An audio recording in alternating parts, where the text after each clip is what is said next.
You know what's funny? All of us have different levels of fanship, like stats or numbers or PFF, or Mary's more of just a root for the team, whatever.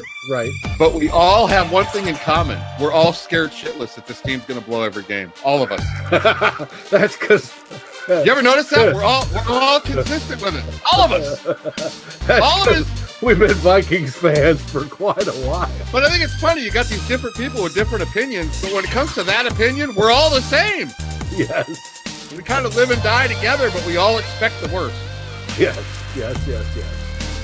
I'm happy. We got the W.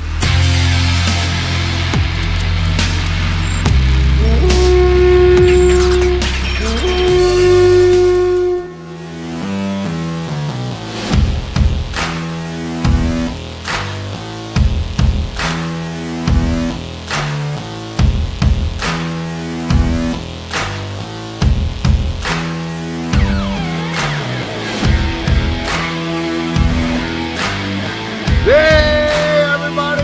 It's Dave here with Good Morning Gjallarhorn in the Raw. Yeah, baby, it's post-game reaction, and I have my bud down there dancing because Vikings win. Vikings What do win. you think, Drew? Damn! I'm happy. That's 2 in a row. That's a good win. Very sloppy. I got some shit to bitch about, but what's the bottom line? What are we looking at? Yeah, that's what we look at.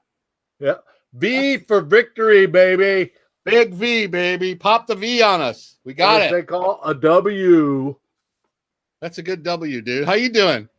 You buzzing today? How many? Quite fine. What's the beer count? What's the beer count? Give me a beer count. How many? This is 6. 6. I've spread it out over the time, so I'm not that buzzed. Come on, rookie. I mean, 6? I got a nice little buzz. I bet you Ted Glover has 22 in him by now. Knowing Ted, that's probably true. I want to give a shout out to the Gjallarhorn group. Very active on the thread. Missing Ted. I like that. Ted's not here, but I want him to. I know he's happy right now because the Vikings won. And I wanted to thank Darren Campbell again for coming on the last show. He did a really good job. I watched that show like 3 times. He did an outstanding job. And if you noticed in the game thread this week, he even had a picture of the kitchen party beer he was drinking for this game, which of course helped us win. Yeah, if I had my choice, I'd probably, if I was you, since you are the guru, the Zimmer of this show, I would probably fire me and hire Darren. But you know, I feel like Prefer now. No, he's great, dude. He did such a good job. Oh, he did good. It was good. I agree. It was good. So we got the win. What was the final? 27-17? 27-17. We won by 10. We won by 10, and they haven't beat us the Cardinals haven't won in Minnesota since when? 1977. Oh man. You were like 30 in 1977, weren't you? No, I wasn't quite that old. That was the same year we went. 77, I was in 7th grade. They haven't beat us since we've been to the Super Bowl. That's how long it's been. I mean, damn, dude. That's a long time. That's back when Metcalf and Jimmy Hart were playing and Conrad Dobler. Damn, that's a long-ass time ago. It was. What's your take from this victory? What's your initial out of the gate? What's your views on this? One, I love that the running game got going again. If I remember correctly, we had about 175 yards rushing. Fat props. Like, that's awesome. And Latavius Murray had a fantastic game. Yes, he did. He may not be, consistent with 6-yard runs, but he may get 2, and then he may get 27. Right. And you can't beat that for nothing. Yeah, the K train was choo-choo-ville towards Huntersville all day today. 100. I knew he was going to get it. I knew he was. Yeah, and he got the first rushing touchdown of the season. Baby! That's pretty sad it's taken us this long to get that. Is that his Vikings career high? I think it is. For a single game? Since he's been here, yeah. I think he might have had more on the Raiders. He had a couple pile-up games on the Raiders, but for us, I think that feels like his best game. I agree with you. It feels like his best game. We'd have to look up the stats, but I would wager another 6-pack that it was. You wagering alcohol, that's a serious bet. That's right. No, IPAs, of course.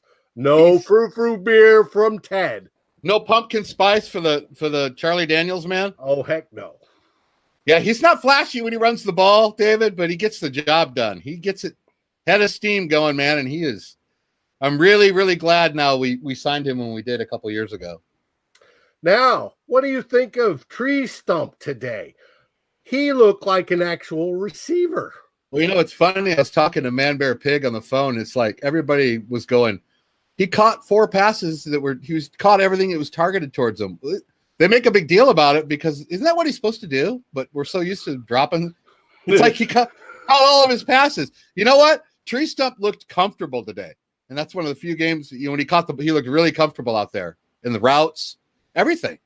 Maybe he is turning the corner, but maybe he is. And I saw some quotes from his interview on K-Fan after the game.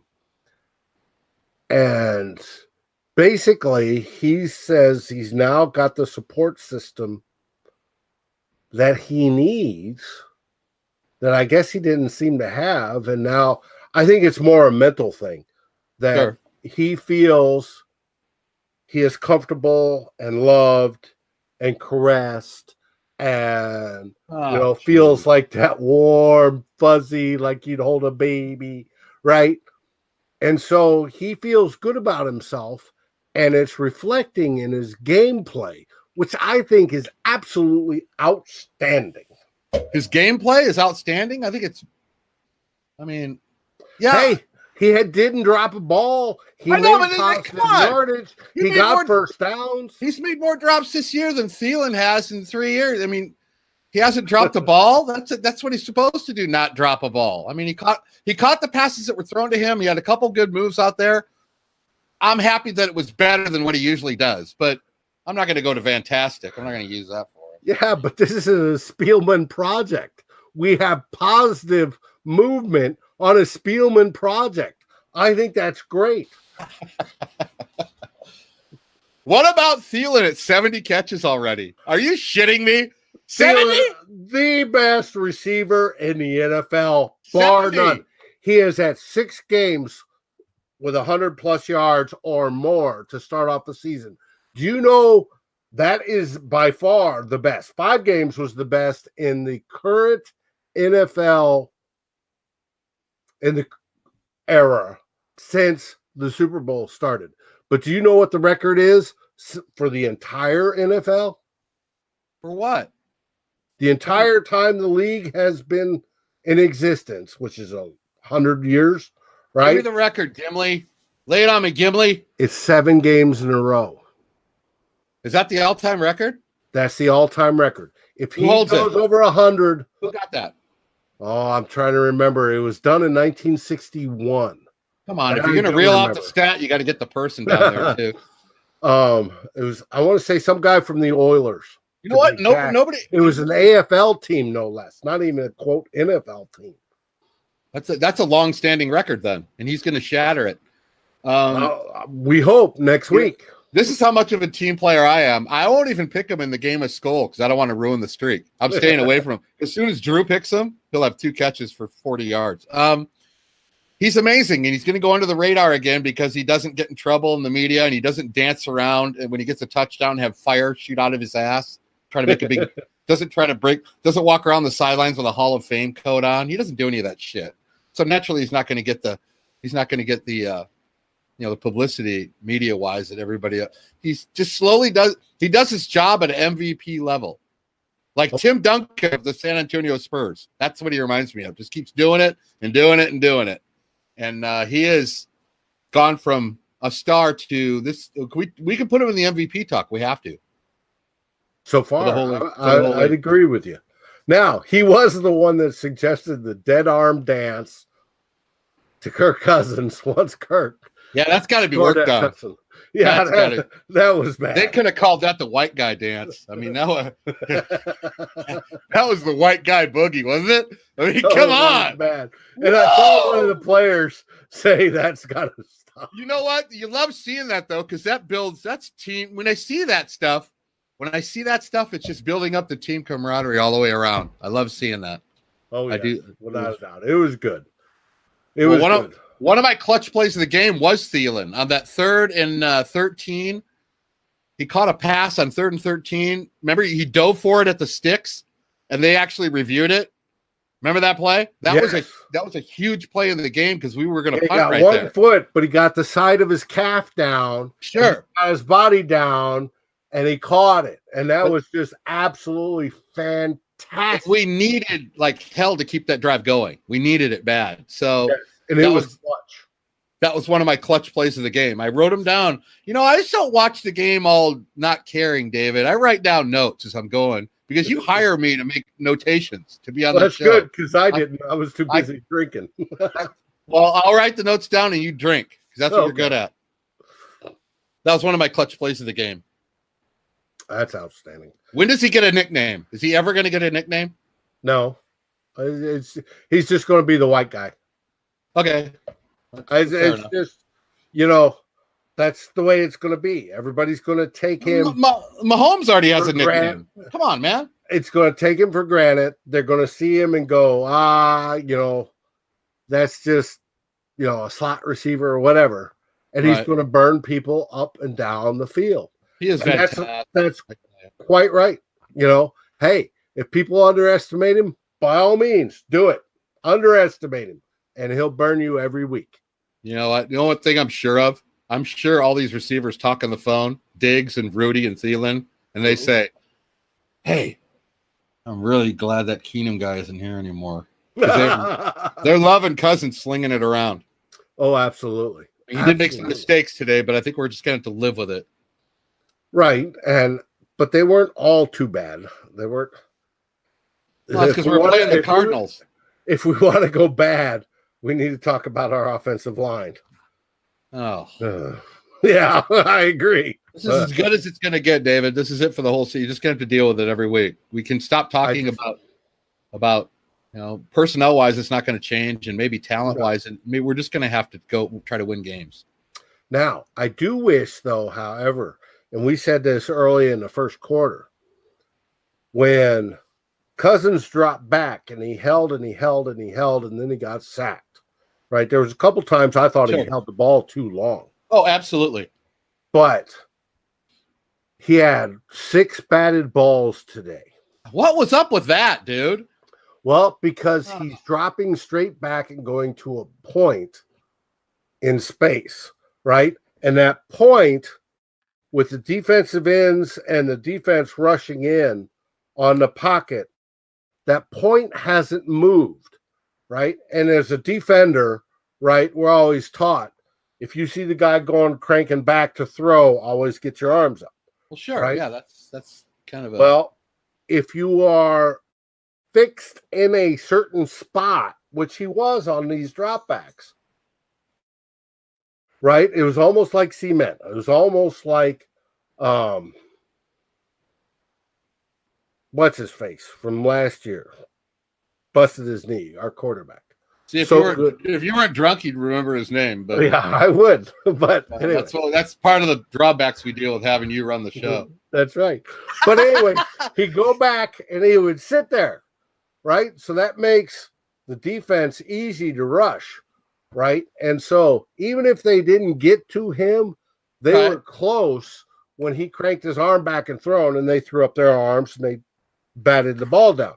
Now, what they need to do is move the pocket.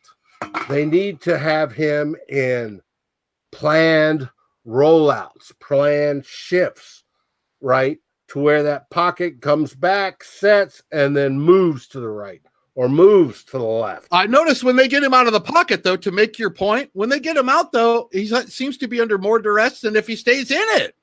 I mean, every time he does that rollout, the defensive end is left unblocked, and he's got like a second to throw it, and he usually takes a sack. That's what happened on the pick. He hurried his throw, but he was trying to roll out. The rollout doesn't seem to help him too much. But that's because the offensive line isn't shifting the pocket. They don't look like they're competent. And I'm sorry to say that word. Competent? I see what you did there. Yeah. They're competent. The pocket for the quarterback. They should be able to, just like in they should be able to shift. No, I understand what you're saying. And they're not. They can't. You know what? This is all well and good, but we're not going to. The Cardinals have the worst run defense in the league, so we're not going to be piling up these fat numbers. We're going to have to figure out how to do this when we can't run the ball. The running game helped us a lot today, but if he's going to, I don't know. The good thing is he seems to be breaking down in the pocket against the Bills and against the Cardinals, but when he plays the better teams, when Cousins plays good teams, he seems to be really solid. He's not turning it over. Did he turn it over against the Rams? No. Did he turn it over against Philly? No. So that's what's. I mean, if you want to look at a silver lining on it, he's fucking up when he's playing the shit teams. But I don't know. Well, and we've got more of those coming. We're now at the easy part of the schedule. He has led the NFL in fumbles since 2012 as far as quarterbacks go, so it's kind of expected with his game. Mm-hmm. But it could certainly change, but the fumbles don't really shock me if that was one of the problems when we picked him up. It was that in the red zone, and he seems to be doing better in the red. That pass he threw to Thielen was absolutely perfect. It was a thing of beauty. It's the moments like that make you think, yeah, $90 million deal right there. That was fucking sweet pass. Yes, it was. I agree. So we do have the O-line is going to be a problem all year, David, but we're just going to have to go. We're going to have to know it going in as fans and know that we're going to have to come up with chip blocking, having a tight end stay in. I'd still like to see more screens. Where's the screen passes to the running backs? Well, seems like we don't. There wasn't, but in the first quarter we saw a lot of wide receiver screens, and DeFilippo called a pretty good game with some stuff to the wide receivers, right? And it wasn't bad. We got some movement early in that game. I want to see Boone involved in the passing attack. That's what I want. Who do you want to see? Boone.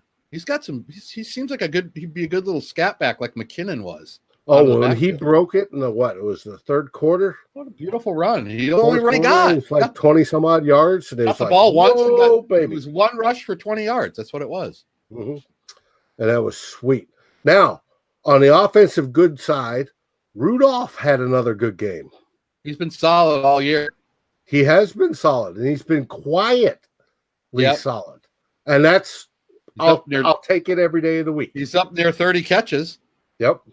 So that's good season for him so far. He's on pace to catch 70 balls, but it's 7 1 week, then 5, then 5, then 5, then whatever he had today. What, 4 more or something? Speaking of good, let's switch to the defense. Now, wait. There's one more thing I want to go over with the offense. What's that? That fourth quarter pattern we've had for 3 seasons about going 3 and out, 3 and out, 3 and out, and leaving teams in there rather than putting the nails in the coffin. I seen it again today, and I could see it coming down the pike. That's time to put games away so you can get your starters out of there. And for some reason, it happens at the same. You can see the difference. We come out in the third quarter, we get the kickoff, we drive down, we get a touchdown, right? We got the double dip. We got the score right before half, and then we got the kickoff and the second. All right, we want to add that in. Again. Then add that in. At the end of the half, first drive of the second half, we score a touchdown, 17 or 20-10. Right. Second, then we held them, got it back, drove again, like 5 plays, scored again to make it 27-10. 2 touchdowns on the first 2 drives of the half. Mm-hmm.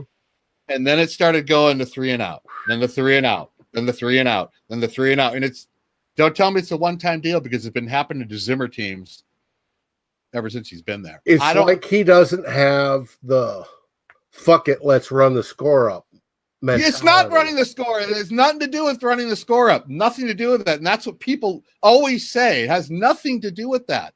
It has to do with running the same offense that got you there, that got you the last 3. That was 3 drives in a row we got touchdowns on, and then nothing the whole rest of the time. But what I'm saying is he changes what he's doing.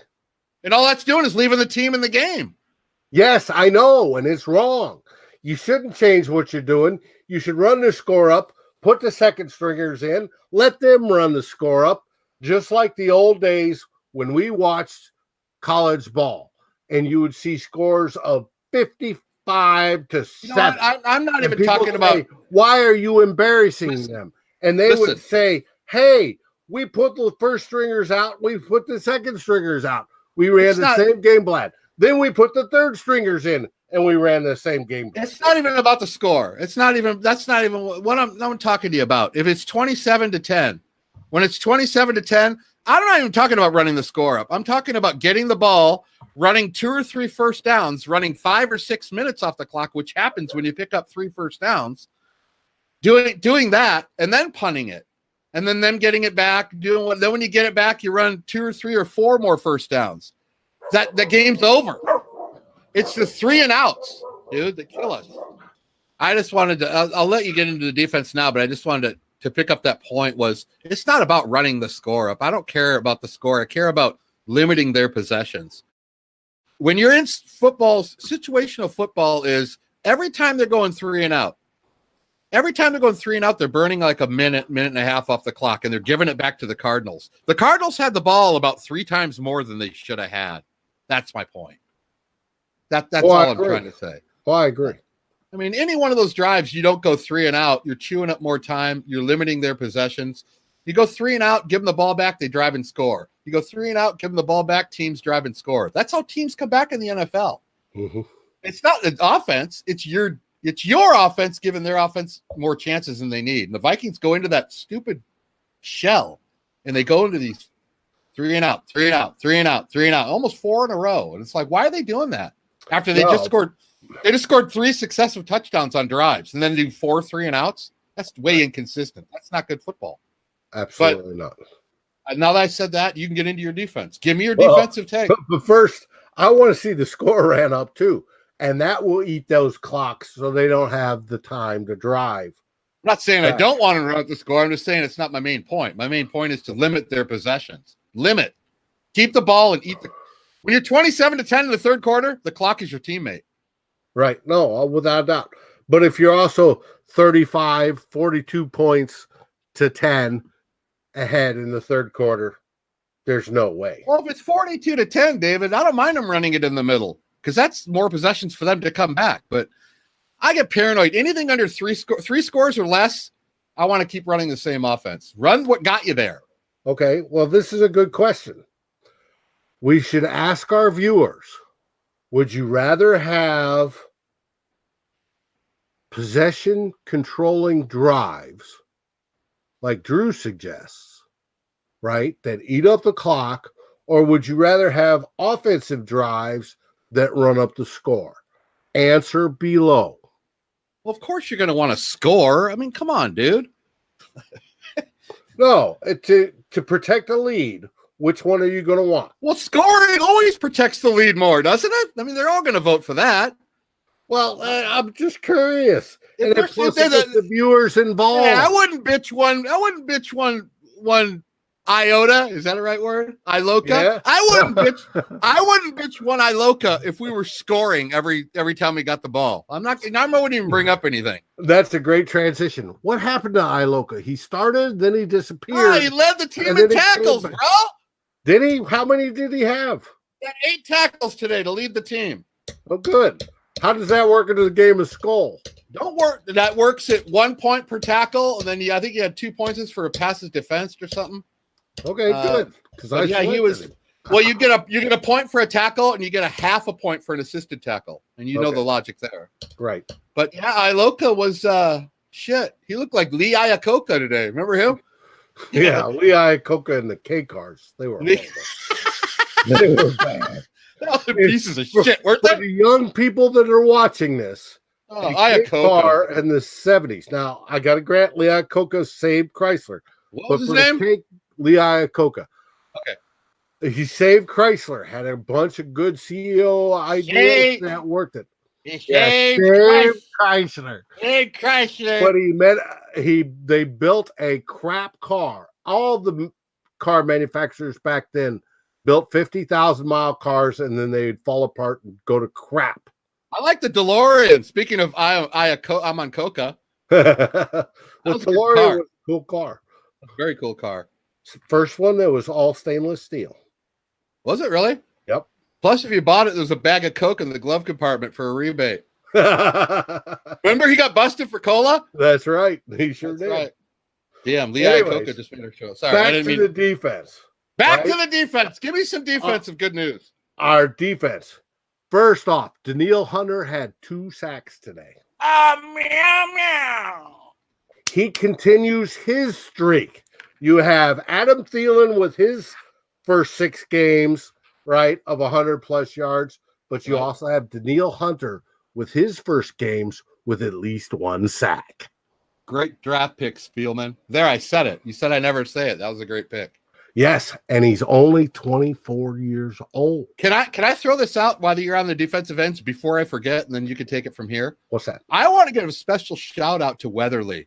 That guy has stepped in. When this Griffin thing happened, it was a shock to everybody. That guy has stepped in, and he might be playing most consistent defensive football as anybody on our team. And I really believe that. Weatherly is playing great, and I want to give him credit where credit's due. Well, I think he's playing great for him. Now, he isn't as athletic or as gifted as Hunter or Everson. I don't think so either, but still. But he is stepped up and made a case for himself. I think he has that too. He could start in this league. He hasn't just come in and been a body in there. He's come in and actually made a difference in all these games. Yes, he has. He's pressuring. I see him tackling backs that go try to get on the A gap. I see him penetrating the A gap from the outside. Guys who are defensive ends who can tackle in the middle always impresses me. Always. So I want to give him a shout out. I mean, I think he's doing really well for stepping in. Now, the rest of the defense, I would say, did pretty good. I mean, we held them to 10 points. That's below the Mendoza line. That's right? Exactly right. Exactly right. There's Rhodes did pretty much okay. He shut his receivers down most of the time. And even Smith did his all-world self most of the time. And then stepping in, Ant Harris, I thought, especially with the pick, but there was many other plays that he's trying to make an argument for himself that he needs to start. Sure. He did outstanding. Sure, he was. He's been solid since he's been called upon. The Viking depth, all the guys in the depth have been really good since they've been called upon. The only thing hurting us on defense is the chunk yard plays. And we'll talk about George Kittle. It started then. It's happened everywhere. And I got a phone call about it after the game from Man Bear Pig. He's in the group. Oh, he's a great guy. He said it's the chunk yard plays. You take out those. They had 3 first downs in the first half. Mm-hmm. They had 3, David, and it was 13-10. I mean, come on, dude. They had 3 first downs, and it's 13-10. Yeah, because 7 of that was scored on the defense. But the plays that seem to hurt us are those big, long, big plays. If we could eliminate those, we'd be shutting teams down completely. Those are the ones that hurt us. Hey, Princess, I see you in the screen. Where'd you go? Christian Kirk had one, and then it seemed like we had a couple of them. And then even the defensive touchdown they picked up and ran in. If we could eliminate, just stop with the big plays, make them earn it more. But but in the second half on the thread, you saw where I posted when their tight end started getting yardage. It was like, can't we stop a tight end? The tight ends kill us every week, dude. Zimmer's got to figure that out. Period. I wonder what the catches and yardage number is for tight ends against us this year. It's got to be high, dude. That would be interesting to look up. I agree. It's probably in the 400 or 500 yard range. Write that down. I'm writing it down right next to Lee Iloka. Okay. Can we have Lee Iloka on the show? Can I find him? I don't even know if he's still alive. that might be a problem getting him on the show. But that would be interesting. I'll look into it. Leave it that. Okay. That's my homework for the week. All right. That's your homework for a week. No, tight ends are hurting us. I'll make a note of that. Yes, they are. But overall, you're not going to play a perfect game. I think they just limit some of these big plays. overall, you got to give him at least a B, B plus maybe, because like you said, it comes down to points allowed. That's all that matters every week, right? Right, and the defense held him to 10 points. And that's the way pass happy modern NFL football. That's pretty good. Oh, it's damn good. Damn good. Damn. Preach it, Gimli. Yes, they have. What we were worried about was that they would slump after last week. Right. They did not. No, they what's up with Josh Rosen? Doesn't Josh Rosen look like the guy that walks around at a party and tries to tell all the women, do you want to go hang out with me in my car and talk about my feelings? Probably. He has that look on his face, dude. That guy you want to smack around because he has that whiny ass look on his face. Right. Either that or he goes, hey, see my beak? You know what that means? Oh, yeah. Yeah. Anyways. We had some. What was our pressures today? Remember pressure point? 20? Did you look it up? I don't get those stats till tomorrow. Oh, damn. Okay. So, but I'm wagering that we had more than 20. Because we were pushing him off the mark numerous times. I'd like to wager against you, but I'm kind of in agreement. Let's guess. Let's guess right now, 6-pack of beer. I'm gonna say 22 for Harrison Smith. I'm gonna go 22. I'll go over. Okay, you go over. Okay, 6-pack of beer on Harrison, but total, the defense had over 22 pressures. Well, I know it's for the team. I don't think Harrison got 22 by himself.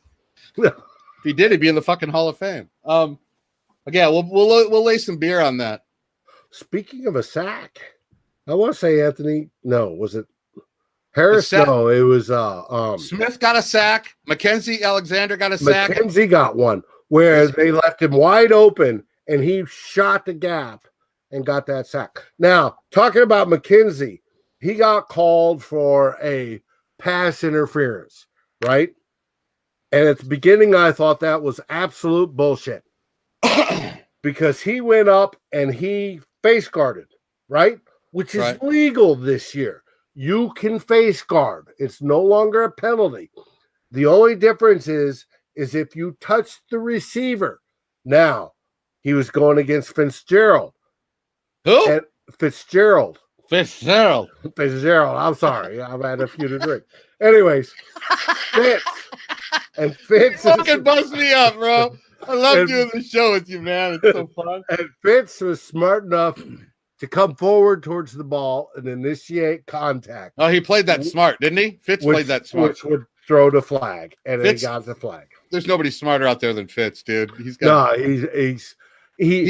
He's done playing. This has got to be his last year. This has got to be his last season. And I saw a good story. I even want to say it was from your girl, Courtney Cronin. That I was gonna say I got it's kind of, I don't really know how to specify that, David. I got a lot of a story written.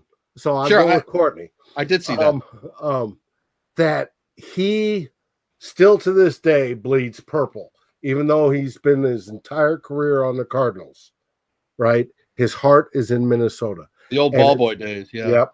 And it's just a shame that we never stole him. Did you see him have when he walked to the sideline, that one set of downs after we knocked him out when they had a 3 and out or something? He walked to the sidelines and he put his arm around the ball guy, like he was trying to help the ball guy. Like he always has this soft spot for the ball guys.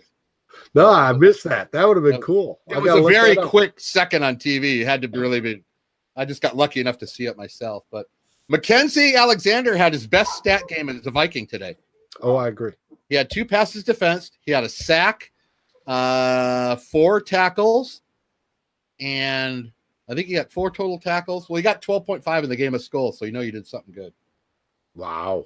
Yeah, you're not going to get that out of him. So,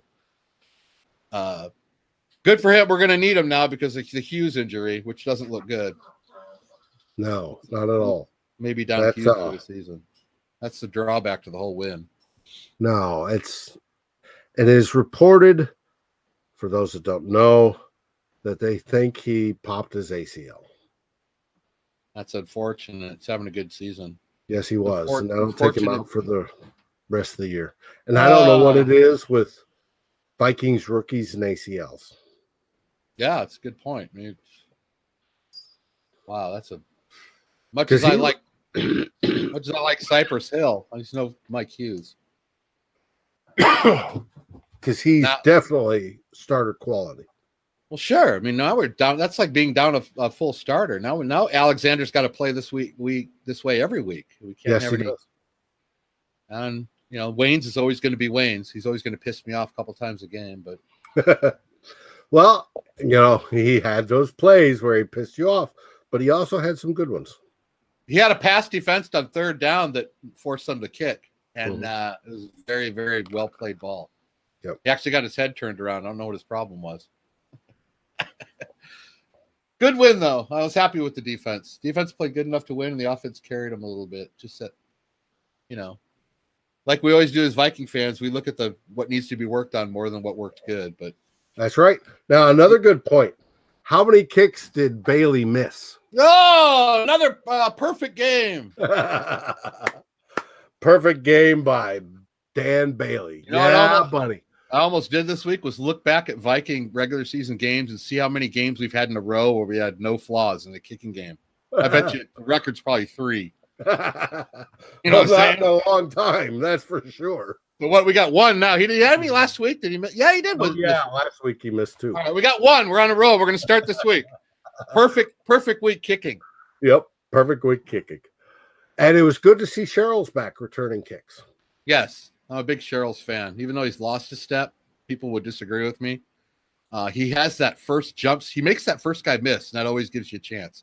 Right. And he had good yardage per return average. I never worry about him fumbling. That's why I like Cheryl's. I know he's at least going to catch it. Yes. So it's good to have him back there. All in all, we got the win. That's all that matters, David, is the W's. It's the W, baby. We're 3-2-1. And the Bears lost. Yeah, bear down, buddy. Bear down. Since you're obviously the mathematician of the show with the Lee Iloka knowledge, let me ask you this. Is 3-2 better than 3-2-1?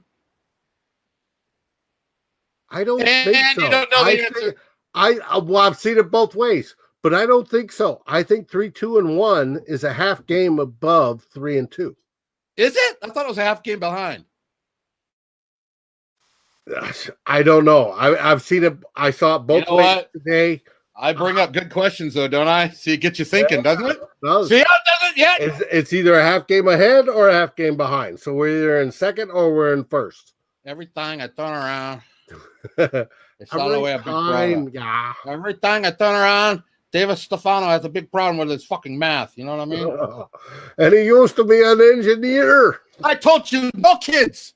That was good. That was we're back in first either way. Call it a half game, call it whatever. The Finns helped us out. Now we need the 49ers to help us out, baby. Yep. Go San Francisco tomorrow night. Do it. Yes. Now on the Finns, it was Osweiler as quarterback. Holy shit. Who? Osweiler Was quarterbacking the Dolphins? Yes. What happened to that Tannenbaum guy? He got hurt early, I think it was. Already? Yeah.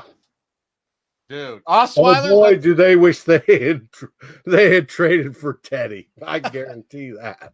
Oh God. Here we go. Why? So they could have all his touchdowns? I mean, come on. Better than Osweiler. Not by much, but who isn't better than Osweiler? Really, they beat the Bears with Osweiler. That's amazing in itself. It is. That was a big win. Chicago. Was it? Yes. We cannot let them go to 4-1. The Dolphins. You know what? I'm gonna write this down. I'm gonna send the Dolphins. Write it down. I'm sending the Dolphins a little care package, and we won't talk about what it is, but they're gonna get one in the mail. Dolphins. Who's the coach there? It don't matter. I'll send it to the whole team. Dolphins party package. Thank you, Miami. I love you guys. Yes, absolutely. No, that helps us out. I'm happy to hear that. Well, cool. Well, we're going to end this on a great note. Vikings win. Bears lose. Tomorrow night, we're rooting for San Francisco. What happened with the Lions? Did they play? I think they had to buy. Oh, well, good. They didn't win either. Anyways, and I'll correct that on the show if I'm in not. The Raw. I love In the Raw. It's always nice visiting with you, George Kittle. You always have a lot to bring to the show, and it's always fun. Is Ted going to be with us during the week this week? I have no idea what Ted's up to. I know today he was visiting with his niece who was in town. Yeah. Family first. Yes. I would like to get his take on this game. So that's the reason maybe we can get too. And people need to pound him, at Purple Buckeye on Twitter. You need to be on the show, Ted. All right, good deal, dude. Good talking to you. Good show. Good game. 3-2-1. Better than 3-2.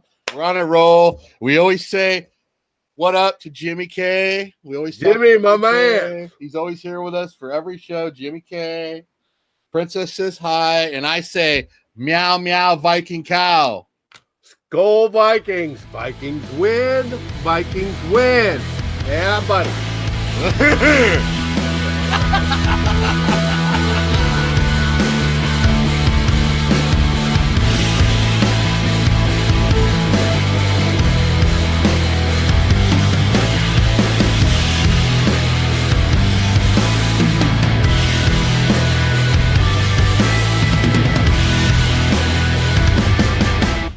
Oh, that was fun, dude. I love doing these shows. Yeah, it was good. Always a load of my fun. mouse. That's always good. It's always good to get these raw. I can't remember half the shit by tomorrow, so it's good to talk about the games when they happen.